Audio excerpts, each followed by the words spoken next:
Con ustedes, el hermano Ernesto Silva. Gracias.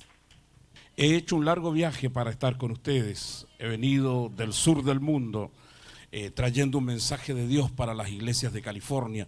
Y a través de los buenos oficios de Pastor Manuel Flores, Dios nos ha ido dando el privilegio de contactar con sus amigos. Y en esta noche por eso estamos aquí. El tema de esta noche está relacionado con la parábola de las 10 vírgenes. Las dos iglesias del final de los tiempos. La iglesia que ama a Cristo y aquella que solamente se enamora de Él. La iglesia que está dispuesta a seguirlo hasta las últimas consecuencias y la iglesia que falla a mitad de camino. Es como dice la palabra de Mateo 25, el texto introductorio de esta noche.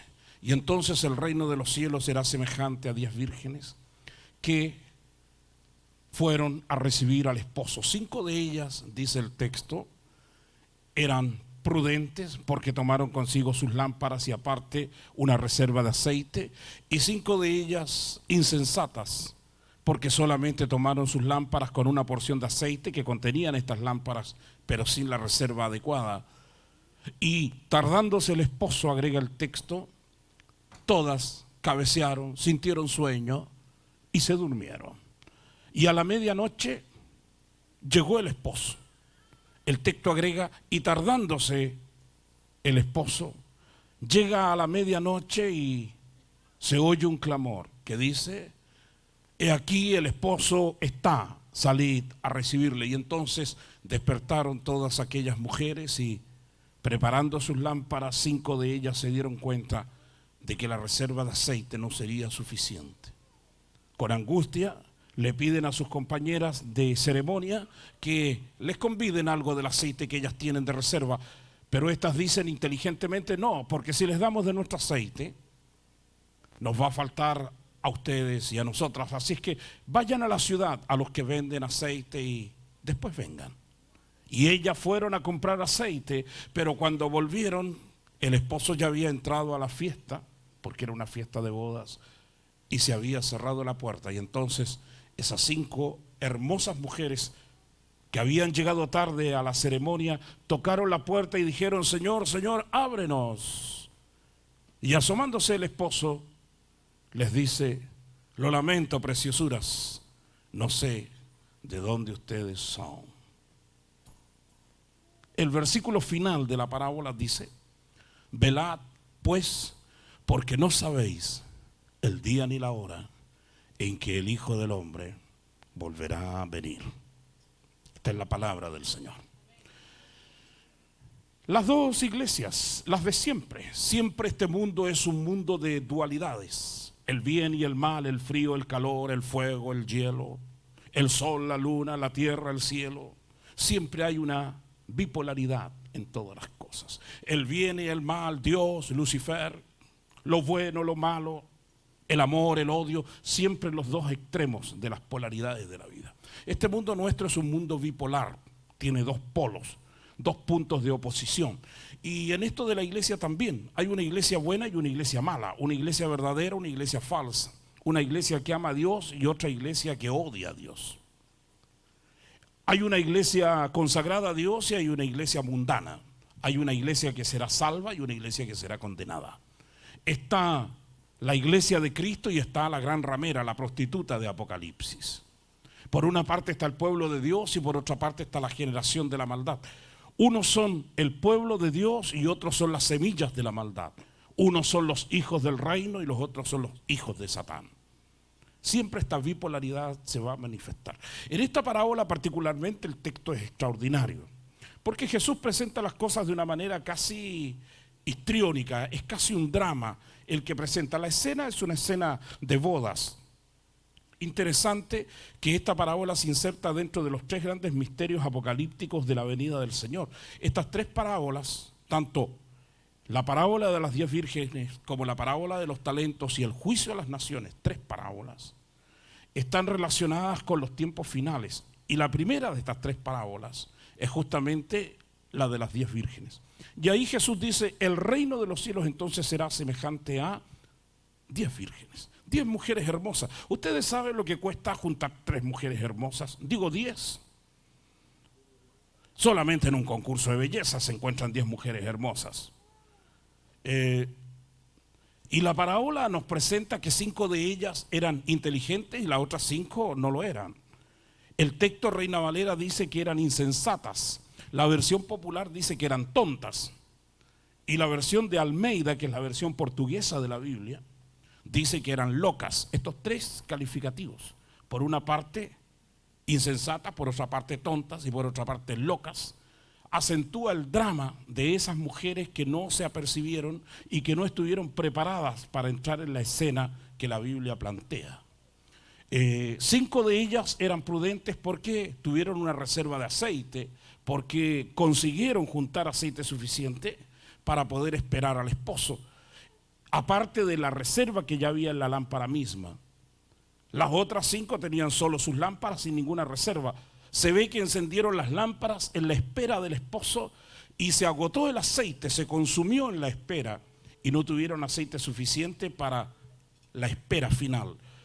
El problema se desencadena, porque el texto lo dice, por un aspecto bien significativo y bien interesante. El esposo es el que tiene la culpa del drama, porque llega tarde. Debió llegar a las 9 de la noche, como la hora que tenemos ahora, y llegó a las 12 de la noche. Imagínate, este todavía no se casaba y ya estaba llegando tarde a la casa. Se demoró 3 horas. El texto dice que llegó a la medianoche. Y eso es lo que desencadena la tragedia de las 5 mujeres. Porque ellas habían calculado y dijeron, con el aceite que tenemos perfectamente podemos llegar hasta la hora en que el esposo vendrá a la fiesta. Porque las fiestas de boda tienen sus cronómetros, tienen sus horarios. Pero el esposo se tardó, dice el texto, y tardándose el esposo, todas les dio sueño, se durmieron, todas, las 10. Y el drama entonces está en eso. Lo que señala claramente el texto es que Jesús de Nazaret se va a tardar en venir, hermanos míos. El texto es categórico. La venida del Señor definitivamente se tarda. Pero eso va a desencadenar también la tragedia de la iglesia en este tiempo. La tardanza del Hijo de Dios. Incluso es tan dramático este tema del final de los tiempos que lo dice en otra de sus palabras. Si esos días, se refiere a los días de la gran tribulación, si esos días no fueren acortados, y por causa de los escogidos esos días terribles del fin de los tiempos serán acortados, si esos días no fueran acortados, dice, ningún hombre sería salvo, porque esos días son de tribulación espantosa. Y aún así el esposo se tarda, se demora en venir, y eso es lo que hace pedazo, lo que gatilla la desgracia de la iglesia contemporánea. Eso significa que hacia el final de los tiempos la iglesia no va a mejorar, amigos míos. En contraposición a lo que muchos creen, hay gente que creen que está por venir un gran avivamiento, un poderoso avivamiento al mundo, donde todo el mundo se va a volver bueno y donde se va a acabar la miseria, donde no van a haber más pobres, ni van a haber más guerras, ni van a haber más tribulaciones ni angustias. Yo la certeza y la sensación que tengo y la percepción que tengo de esto de la historia de la iglesia es que la tendencia es a empeorar cada vez más. Y que la tendencia es a la corrupción y no a la solución. Va a venir algún día en que el Señor establezca su reino y a contar de ese momento se va a levantar lo que se llama la edad de oro, que es el milenio apocalíptico del que tanto hablan nuestros predicadores. Pero hasta que ese día venga, las cosas van a ir cada día en una crisis generalizada. Y va a llegar el momento en que esta cuestión va a ser, sálvese quien pueda. Es como dice Apocalipsis, capítulo 22. Estoy en Apocalipsis capítulo 22, versículo 11. El que sea limpio, siga siendo limpio. El que sea santo, santifíquese todavía. El que sea justo, justifíquese todavía. Y el que sea inmundo, siga siendo inmundo. Y el que sea injusto, siga siendo injusto todavía. Es decir, Dios te dice, haz lo que quieras hacer. Y eso es lo que hace Dios ahora. Una de las cosas que más me extraña en este momento es que Dios no está interviniendo de la manera como uno esperaría que Dios intervenga para solucionar la crisis que la iglesia enfrenta. Y tengo la sensación que Dios no va a meter más la mano hasta cuando se desencadenen todos estos sucesos. Dios te deja hacer lo que quieras hacer. No hay intervención divina. Dios simplemente especta, mira, observa. Se ha metido mucha gente que son parásitos del reino de Dios, gente que ha hecho mucho mal en el reino. Gente que se han aprovechado de mucha gente. La iglesia se ha vuelto lo que la iglesia de la Odisea, una iglesia vanidosa, una iglesia presuntuosa. Una iglesia que tiene mucho poder en lo sociológico, en lo económico. La iglesia, hablemos en términos cristianos, sin contar a la iglesia católica, que es la madre de todas las iglesias del mundo en poder político, diplomático y económico. Indudablemente la religión es una fuerza tremenda, que no está glorificando a Dios como Dios quisiera, que se ha transformado en una fuerza política, que se ha transformado en una fuerza de dominio y de esclavitud para los hombres. No es una fuerza de libertad, es una fuerza de opresión. Y hay mucha gente que vive a costa del reino de Dios de una manera escandalosa. Y realmente dentro de esa área el Apocalipsis enfoca que la última iglesia que habrá al final de los tiempos será como la iglesia de la Odisea. Una iglesia llena de vanidad, una iglesia que no necesita a Dios, una iglesia que Cristo está fuera del corazón de la iglesia, puesto que el Señor dice, yo estoy a la puerta y llamo, y si alguno oye mi voz, yo entraré a él y cenaré con él y él conmigo. Eso significa que la iglesia tiene al Dios de la iglesia fuera de la iglesia. Y este tiempo es el tiempo de caos. El Dios de la iglesia está fuera de la iglesia. Dios está fuera del corazón de la iglesia. Y sinceramente a la iglesia de hoy no le importa para nada que Dios esté o no esté dentro del templo. El gran negocio hoy es hacerle creer a la gente que Dios está dentro del templo. Y mientras la gente crean que Dios está en un lugar, las gentes vendrán. Solamente que algún día se darán cuenta que Dios nunca estuvo allí, y eso será el gran fraude del final de los siglos. La historia de Israel nos cuenta que en algún momento en los días del profeta Jeremías, Dios decidió salir del templo de Jerusalén. Eso aconteció aproximadamente el año 587 a.C., unos meses antes de que en el año 586 a.C., un año después o menos de eso, las fuerzas de Nabucodonosor vinieran a Jerusalén e hicieran pedazo el templo, la casa del rey, y mataran a 20.000 judíos de un solo saque en un momento de la historia, en un genocidio espantoso. En un solo día mataron a más de 20.000 personas las tropas del rey Nabucodonosor en Jerusalén. Dicen los historiadores que literalmente eran ríos de sangre los que corrían por las calles de Jerusalén de ese tiempo. Dios había salido antes del templo, unos meses antes. Los sacerdotes piadosos, que quedaban todavía unos pocos, sacaron el arca del templo, juntamente con el profeta Jeremías, porque Jeremías era de la familia sacerdotal. Entonces la historia, este episodio no aparece en el texto del profeta Jeremías, pero sí en las crónicas de los historiadores de Israel, donde se dice que el arca fue sacada de manera secreta y escondida, el arca del pacto, hasta el día de hoy. Cuando salió el arca del primer templo no volvió al segundo templo. De hecho, el segundo templo, el que visitó Jesús de Nazaret, no tenía el arca del pacto en su interior. Los sacerdotes que sacaron el arca del pacto y la escondieron en un lugar secreto hasta el día de hoy, nunca revelaron el lugar donde la habían puesto. Los maestros de Israel ahora aseguran de que el arca del pacto va a aparecer en el tercer templo que se construirá dentro de poco tiempo en Jerusalén. Pero el arca del pacto, después de haber sido sacada del primer templo, nunca más volvió a estar en el templo de los días de Jesús de Nazaret.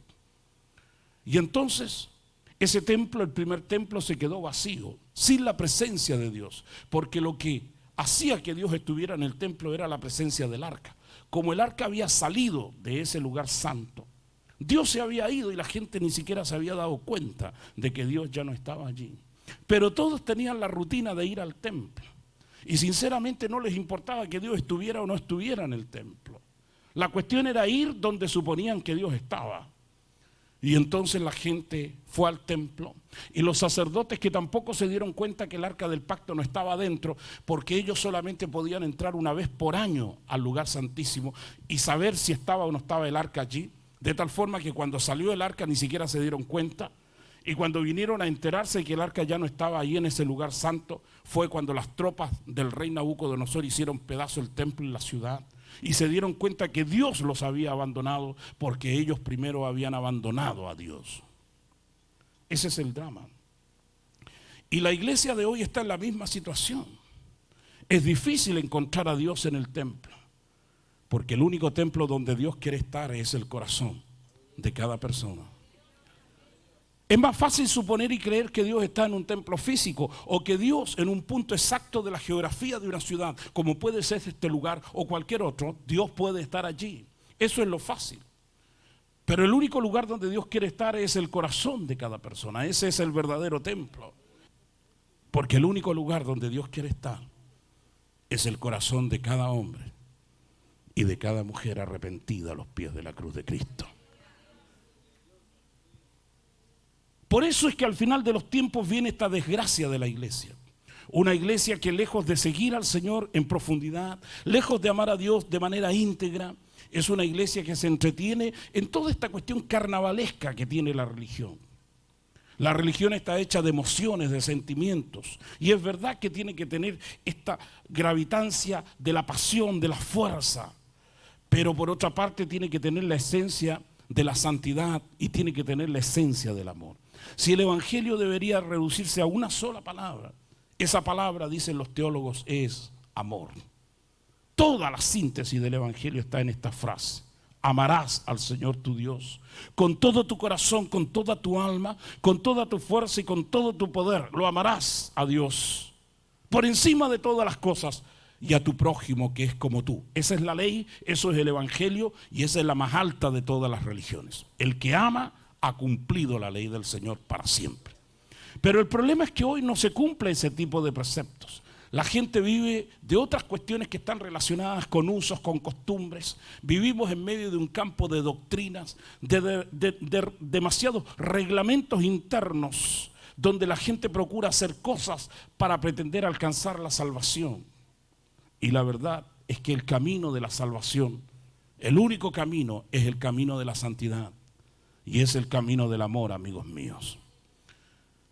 Así es que la iglesia que está representada en esta parábola de las 10 vírgenes es una representación dramática.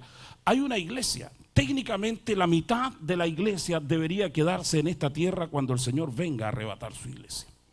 Esas son las matemáticas bíblicas, 5 y 5. La mitad de la gente se quedarán aquí en este mundo y la mitad saltará a la presencia de Dios. A veces cuando hablamos de apocalíptica, la apocalíptica es un tema durísimo porque no te deja esperanzas ni expectativas y te demuestra lo terrible que es la realidad de este tiempo y la dramática situación en que nos encontramos hoy por hoy. Y entonces la gente tiene pocas expectativas de sobrevivencia y la gente dice, y cuando el Señor venga, ¿qué cree usted que pasará? Cuando se plantea este tema de la venida del Señor, y yo nunca entro en esos campos teológicos porque no es lo que hago, sino que solamente hablo de los acontecimientos futuros. Sin embargo, la gente pregunta, y cuando el Señor venga, ¿qué usted cree que va a pasar? ¿Habremos de ver ese tipo de situaciones penosas y extraordinarias? La gente siempre pregunta, ¿todo el drama del Apocalipsis será antes de que Cristo venga o después?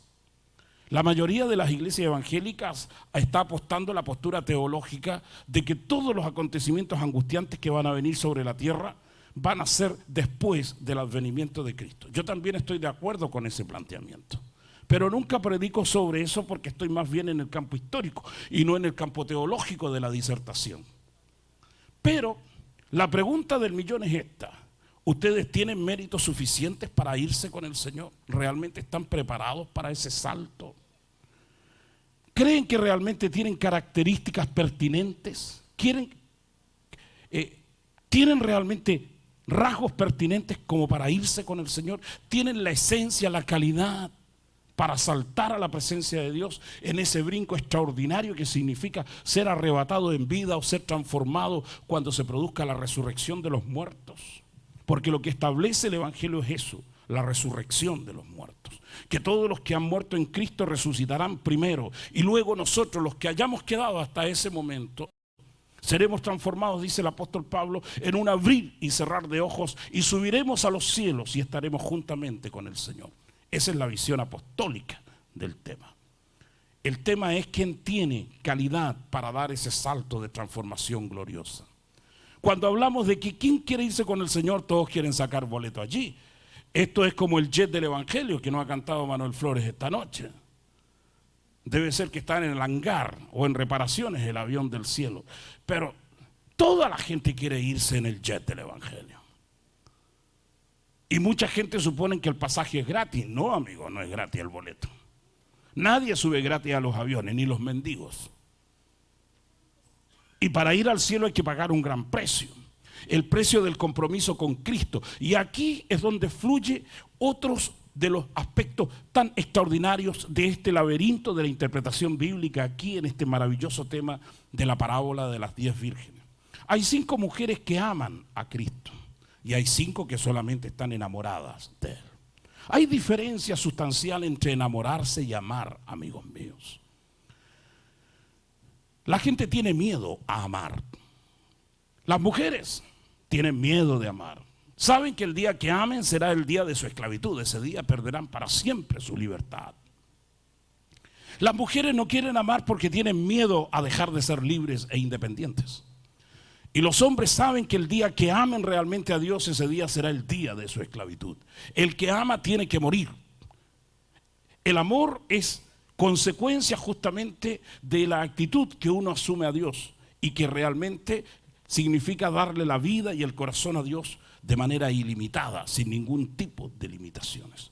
El amor significa entrega total y absoluta a una causa, a Dios y a su servicio. La gente prefiere la distancia del romance, eso que se puede deshacer en cualquier momento, el compromiso que se puede romper como se rompe un papel. Ese compromiso liberal, superficial, ese compromiso sin raíces, ese compromiso sin esencia, ese compromiso que no duele, ese compromiso que no ata, que no amarra, que de ninguna manera encadena, ese compromiso de libertad. Como la gente vive hoy la vida de la sexualidad liberal que caracteriza este tiempo, donde la gente no quiere compromisos, donde la gente en este continente nuestro, en América, ni siquiera se están casando. La gente vive apareados, como lo digo brutalmente en mis prédicas, como lo haría un perro o un gato callejero en época de celo. Todo hombre está detrás de la hembra, buscando simplemente la oportunidad de la sexualidad, donde ha sido derrotado, hecho pedazos, todo vínculo que sea vínculo de amor. La gente no tiene respeto ni por la ley de Dios, ni por las leyes de los estados en que vivimos.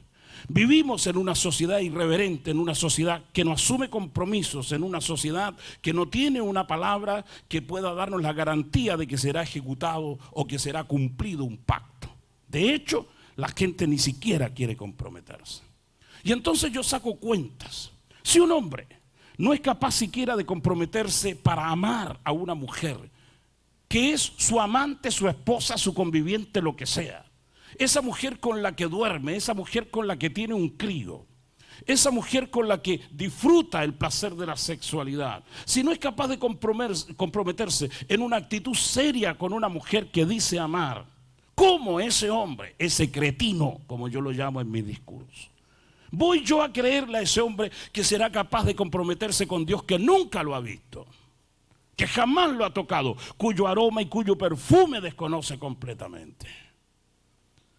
Y esa sociedad es nuestra sociedad, amigos míos. Y te digo que lamentablemente dentro de nuestras iglesias hay una gran cantidad de personas que nunca han asumido un compromiso real con la cruz de Cristo. Personas que viven vidas tibias, vidas distantes, vidas sin compromisos radicalizados, que viven vidas sin tener profundidad en su esencia con Dios. Gentes que no sienten la potencia del Evangelio en sus corazones porque no viven a fondo esta religión maravillosa del Hijo de Dios. Gentes que viven distantes, que solamente son cumplidores de actitudes, cumplidores de liturgias. Gente que no sienten la esencia, ni el calor, ni el dolor de la cruz, que no sienten la pasión del servicio a Dios. Personas que solamente se quedan en el cumplimiento superficial de algunos deberes litúrgicos. El que viene al culto, el que cumple horarios, el que sin ninguna pasión ni ninguna fuerza simplemente se sumerge en la rutina del que se transforma en un religioso más, pero que no es capaz de deshacerse de los odios, de las vanidades, de las corrupciones del corazón. Y también está el otro, el que cumple, el que viene, el que tiene calendarios y agendas saturadas del servicio a Dios, pero que tampoco lo ama, que ha dejado de servir a Dios para transformarse en un servidor de sí mismo. Porque sirviendo a Dios y en el nombre de Dios, ha conseguido escalar peldaños en el aspecto sociológico, económico y político, y se transforma entonces en un poder, en una potencia, se transforma entonces en un propio Señor, tratando de servir al Dios de la iglesia, se transforma en un Señor de la iglesia y deja de ser siervo, que es el gran problema que hoy le ocurre a mucha gente de nuestro liderazgo. Han dejado el servicio a Cristo y han terminado sirviéndose a sí mismos y han hecho un gran negocio con Dios y han explotado a Dios y han dejado de tener la capacidad de amar a Dios y de servir a Dios con toda la fuerza que un siervo de Dios debe servir. Yo recuerdo, por ejemplo, esas escenas dramáticas de los días cuando Dios sacó al pueblo de Israel de Egipto. Cuentan los historiadores, y aunque hay diferencia de opiniones sobre la cantidad de gente que sacó el patriarca Moisés desde la tierra de Gosén hacia la tierra del Sinaí, algunos piensan que eran aproximadamente 600.000 hombres, con toda seguridad, sin contar las mujeres y los niños, que en ese tiempo no entraban dentro de los censos. Algunos creen que había a lo menos 3 millones de personas en ese verdadero país que se movilizó desde la tierra de Gosén, pasando por el Mar Rojo hasta la península del Sinaí, en ese monte glorioso donde Dios entregó su sagrada ley. Cuando el pueblo de Israel salió en esa noche de la Pascua, salieron hacia la tierra de la promesa, hubo mucha gente que no era hebrea, que no eran hijos de Abraham, que no eran parte de las 12 tribus de Israel, que se adjuntaron, que se sumaron a esta marcha victoriosa de los que salían de la tierra de la esclavitud hacia la tierra de la gran promesa. Muchas personas que eran de otros pueblos, que no tenían nada que ver en la victoria de los hebreos llevados por mano de Moisés, se añadieron, se pusieron simplemente a la fila de la victoria y encaminaron sus pasos juntos con los gloriosos israelitas que estaban cruzando el Mar Rojo. De hecho lo cruzaron. Pero el problema es que la Biblia señala que fue justamente esa gente, los que no estaban llamados a ser salvos, los que no eran el pueblo de Dios, los que realmente en los momentos de crisis, en la prueba del desierto, fueron los primeros, los ideólogos, los que dijeron: volvámonos atrás, volvamos a Egipto, dejemos a este viejo loco llamado Moisés y antes que el desierto nos mate, volvamos a donde estaban nuestros opresores antes. Habían visto el maná, habían visto cómo el Mar Rojo se había abierto, habían recibido bendiciones y milagros, habían visto la poderosa mano del Señor en Egipto cuando Dios derramó las plagas sobre los pecadores del reino del Nilo. Habían visto y habían participado de la presencia gloriosa de los milagros de Dios, pero no eran parte del pueblo de Dios. Ahora, el gran problema, amigos míos, es que dentro de la iglesia de estos final de los tiempos se presenta el mismo drama. En la iglesia de Dios hay mucha gente que no pertenece al reino, que no son del reino, que nunca fueron del reino y que nunca serán del reino. Gentes que quieren ir al reino de Dios, pero que no tienen la calidad, no tienen el llamado, ni tienen la esencia para hacerlo. Es como dijo Jesús de esa manera dramática y del mismo concepto que repite Juan el Bautista en sus prédicas. Todo árbol que no da buen fruto será cortado y echado en el fuego. Y Jesús agrega: por su fruto los conoceréis. Porque no se puede tomar un fruto malo de un árbol bueno, ni se puede tomar un fruto bueno de un árbol malo. Esa es la esencia. Así que la iglesia de Cristo en este tiempo debe ser conocida por sus frutos, por sus realidades. Pero llegado a este punto crítico, tener gentes que den frutos buenos o frutos malos resulta rentable para el aparato religioso. Porque a la gente no le importa si un tipo es pecador, si es corrupto o si es santo. Mientras contribuya a este mundo de los impuestos de la fe, el tipo es rentable. Te propongo una cosa, si un tipo es pecador y da plata para la iglesia, lo más probable es que nunca los dirigentes de la iglesia tengan la mano tan dura como para ponerlo en disciplina, porque saben que el día que lo aprieten, ese día lo van a perder. Y perder a un tipo que da dinero en una iglesia, siempre el líder lo piensa muchas veces. Hay veces que hay que corregir situaciones. A veces hay que poner la santidad, la disciplina de Dios por encima de todas las conveniencias. Y siempre hay un pensamiento, ¿será bueno, será adecuado? ¿Será lógico hacerlo? ¿No será un juego peligroso el deshacernos de alguien que nos puede apoyar? Y aquí es donde vienen los problemas tan serios que hoy se tienen que manejar. Tiempos peligrosos para la iglesia de Cristo, amigos míos. Tiempos donde la corrupción está tocando el cuerpo de la iglesia del Señor. Tiempo donde la gente tiene la lámpara apagada, sin espíritu, sin presencia de Dios. Hay mucha lámpara, mucho aparataje, mucha externalidad, mucha cuestión superficial, mucha cosa externa, pero falta la esencia. El aceite representa la presencia de Dios, el Espíritu de Cristo en medio de la iglesia del Señor. Y esa presencia nos llevará a toda verdad y a toda justicia. Y la presencia de Cristo solo está cuando hay un corazón limpio y cuando hay un alma dispuesta a servir a Dios.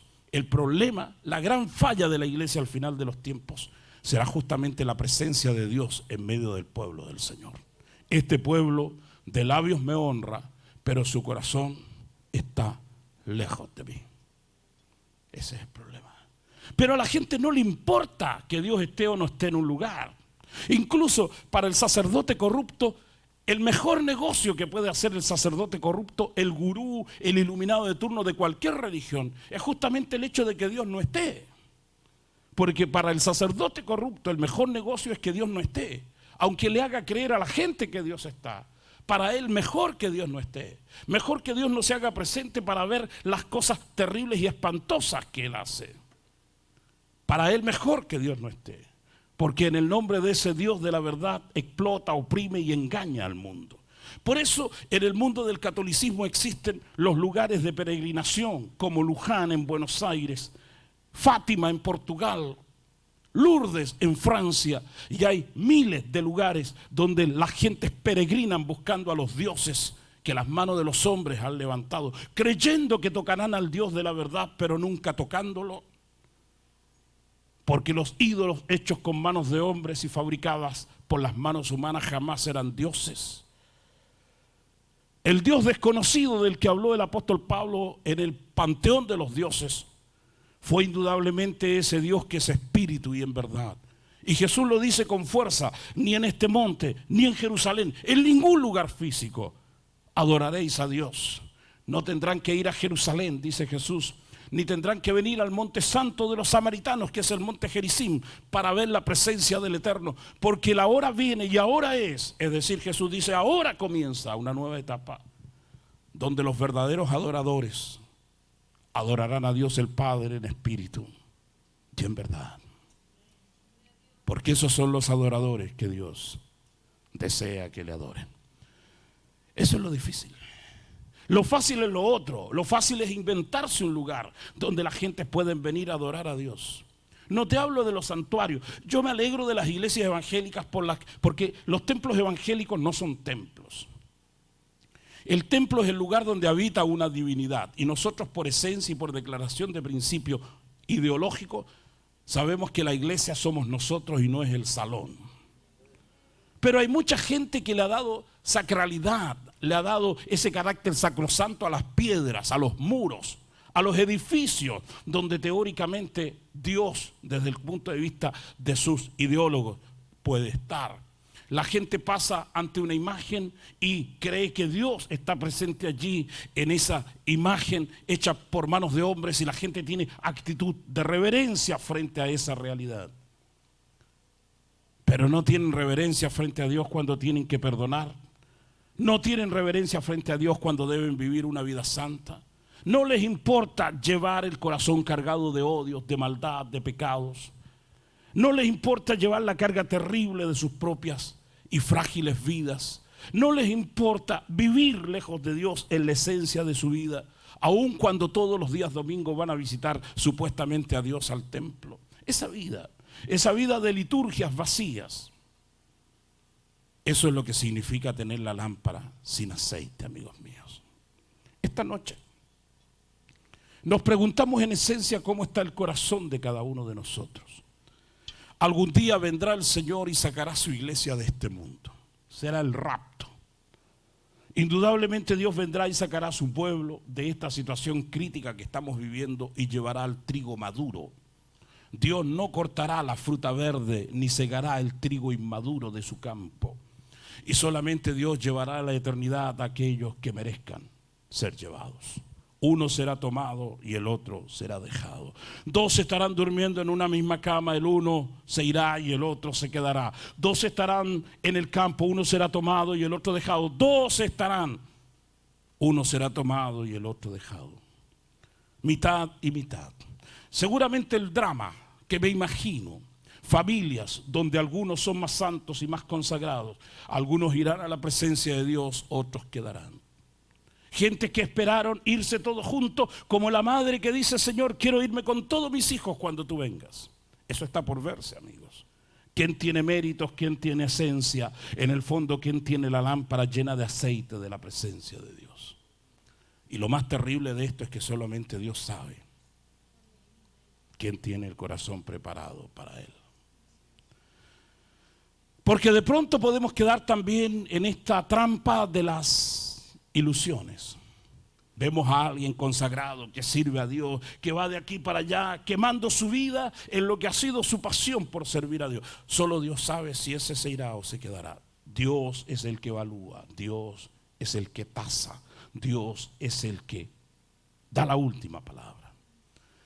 Esta noche, y para todas las gentes que verán este video algún día, Dios está viniendo. Algún día el Señor vendrá y frente a esta iglesia, la iglesia del final de los tiempos, esta iglesia que se da el lujo de ser como la iglesia de la Odisea, una iglesia vanidosa, una iglesia orgullosa, una iglesia que ha sacado a Dios de sus propias liturgias y ha puesto su propio espectáculo en el templo de Dios. A esa iglesia la juzgará el Señor en aquel día terrible. Unos se irán y otros se quedarán. La esencia es esta: ¿cómo está tu vida, tu relación con Dios? Si esta noche tuvieras que morir, porque no solamente debemos pensar cuando Cristo venga. Yo cada noche que me quedo dormido y antes de hacerlo siempre pienso: Señor, esta noche puede ser la última noche que duermo. ¿Y dónde iré? Siempre terminamos pensando lo que nos conviene pensar, lo que nos deja tranquilos. Frente a estas preguntas acuciantes, frente a estas preguntas dramáticas, lo mejor es pensar que todo está bien, que no hay ningún problema, que estamos pero hechos como los ángeles con alas para volar a la eternidad. Eso nos hará dormir tranquilos esta noche.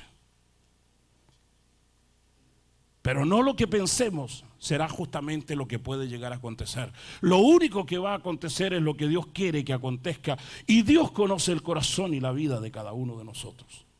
En esta hora crucial, cada hombre y cada mujer debe pensar en su realidad de vida. Es como siempre digo cuando hago estos discursos sobre la muerte: somos orgullosos, vanidosos, porque no pensamos en la muerte. Nos damos el lujo de odiar a la gente, de vivir de manera liberal, sin pensar en la disciplina de Dios, porque no pensamos en la muerte. Nos creemos inmortales, eternos, intocables. Pero solamente cuando el hombre se enferma y cuando llega ese momento crítico de la soledad de la muerte, se da cuenta que es vulnerable, que el ego es simplemente un papel que se puede quemar en cualquier momento, una hoja seca que será fulminada por el fuego de la vida. Y en ese momento el ego siente que está en manos de otros, de los doctores, de los médicos, de los cirujanos, y sabe que la posibilidad de morir es una posibilidad real. Y solamente en ese momento el ego, la vanidad de la vida, siente su fragilidad. Pide perdón, se arrepiente, pero ya es demasiado tarde. Eso nos pasa porque no pensamos en la muerte. Porque siempre que pensamos en nosotros como gentes que van a vivir para siempre, como los que nunca moriremos. Y nos llenamos de orgullo, de vanidad, de prepotencia, le pisamos la cabeza al prójimo, herimos a las multitudes y hacemos pedazo la felicidad ajena. Porque no pensamos en morir. Pero amigos míos, todos aquellos que piensan en el reino de Dios, siempre tendrán que decir como el apóstol Pablo: cada día somos contados como ovejas de matadero por tu causa. En el fondo el apóstol está diciendo: cada día creo que este es el último día que viviré. Él decía: somos como ovejas, 1000 ovejas en un rebaño. La mano del verdugo toma una oveja al azar y se la lleva al matadero y le corta el cuello y la mata. He visto, dice el apóstol en esta maravillosa poesía que él usa en su libro, que en la mano del verdugo toma a mis compañeros y se los lleva al matadero y desaparecen de acá. Yo he tenido hasta ahora la suerte, diría en su versión poética, de que todavía la mano del verdugo no me tome a mí, pero sé que algún día la mano del verdugo, aunque sea yo el último de todos, la mano del verdugo también me tomará a mí y me matará. Vivimos así la vida. Si cada día nos despertáramos para hacer un examen de nuestra realidad, si cada día tuviéramos la capacidad de ver qué tanto aceite, qué tanta presencia de Dios llevamos en el alma, tendríamos otra actitud frente a la vida. Imagínate que esta sea la última noche de ti, o que tengas 24 horas de aquí en adelante para vivir. ¿Qué harás? ¿Te dedicarás a orar? ¿Pedirás perdón de todos tus pecados? ¿Llamarás a todos tus amigos y a tus enemigos para pedirles perdón?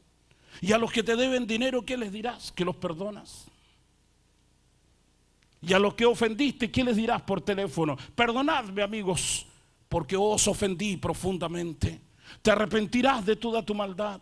Si estas fueran las últimas 24 horas de tu vida, ¿qué harías? ¿Buscarías a Dios? ¿Te consagrarías a Él? ¿Vivirías en una vigilia hasta el momento en que la muerte venga a buscarte? Eso es tener aceite en el alma. Por eso Jesús de Nazaret nos recomienda: velad, porque no sabéis el día ni la hora en que el Hijo del Hombre volverá a venir. Esta noche, junto con los televidentes que ven este video, será bueno y propicio el momento para mirar hacia el interior de la vida, para mirar el nivel del aceite de la lámpara. ¿Cómo está la lámpara de tu alma? ¿Qué tanto aceite tiene? ¿Soportarás la larga espera, la larga vigilia hasta que el Hijo del Hombre venga?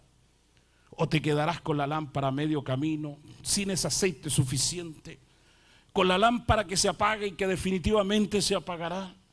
Este es el tiempo de mantener el corazón encendido. La llama del amor es como dice Cantares: el amor es una llama divina. Ni el agua de todos los mares, ni el agua de todos los ríos podrá apagar un amor como este. Y si un hombre rico diera toda su riqueza a cambio de un amor así, se le reirían en la cara. La llama de la lámpara es el amor, y el que ama a Dios tendrá siempre la lámpara encendida. Y el problema de mucha gente es que no aman a Dios.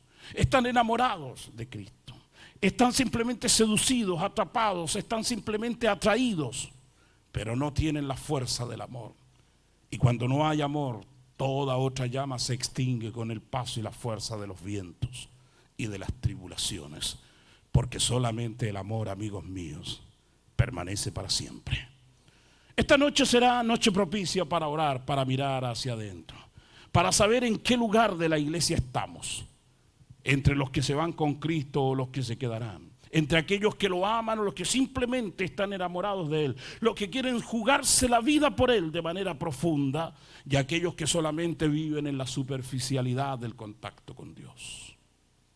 Este es el tiempo para dejar de jugar a ser cristiano, y es el tiempo para meterse con toda la fuerza del corazón a amar a Dios por encima de todas las realidades.